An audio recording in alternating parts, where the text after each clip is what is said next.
is a long-running saga that the British government has been engaged with a Pakistani delegation, particularly from their Interior Ministry and the High Commission in London. But they've been negotiating with the British government over the deportation of grooming gang offenders and trying to get something for their own side in the process. Earlier this year, we revealed that the Pakistani government was trying to campaign for its flag carrier, Pakistan International Airlines, to return to Britain. It had been on the air safety list. It was prohibited from flying due to safety concerns for about 5 years. And they said that if the flag carrier returned, then a couple of particularly notorious offenders in Rochdale could be deported. They are Curry Ralph and Adil Khan. Now, since those debates were going on and that diplomacy was taking place earlier in the summer, Adil Khan has left the country. Greater Manchester Police did a routine check on his house in October and found that he was nowhere to be found. And it's now been said that he won't be allowed to return.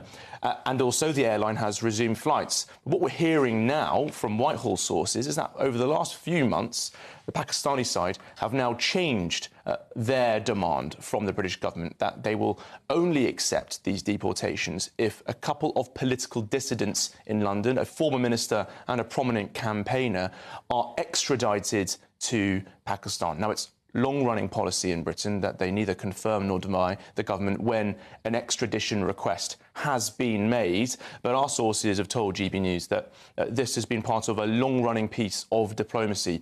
More recent updates and sources from meetings with the High Commissioner shared by website Dropsite News were also revealed over the weekend. So it does seem that this is a very concerted and serious campaign by the Pakistani government. Listen, I think many of our audience are going to be absolutely outraged at this. Effective, tantamount to blackmail from the Pakistani government here.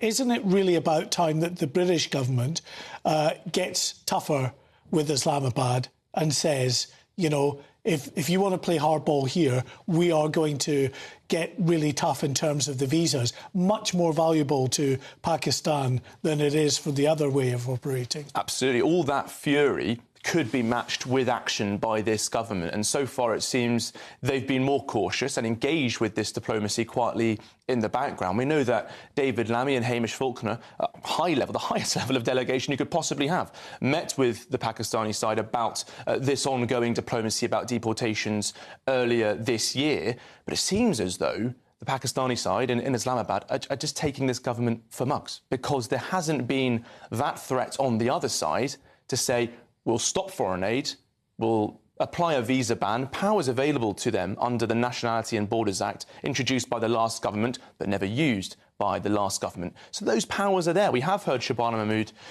speaking more sternly about those powers they have on African countries. But when you have a country trying to do deportation diplomacy over some of the most heinous offenders this country has, to react without your strongest card is a little bit curious. Yeah.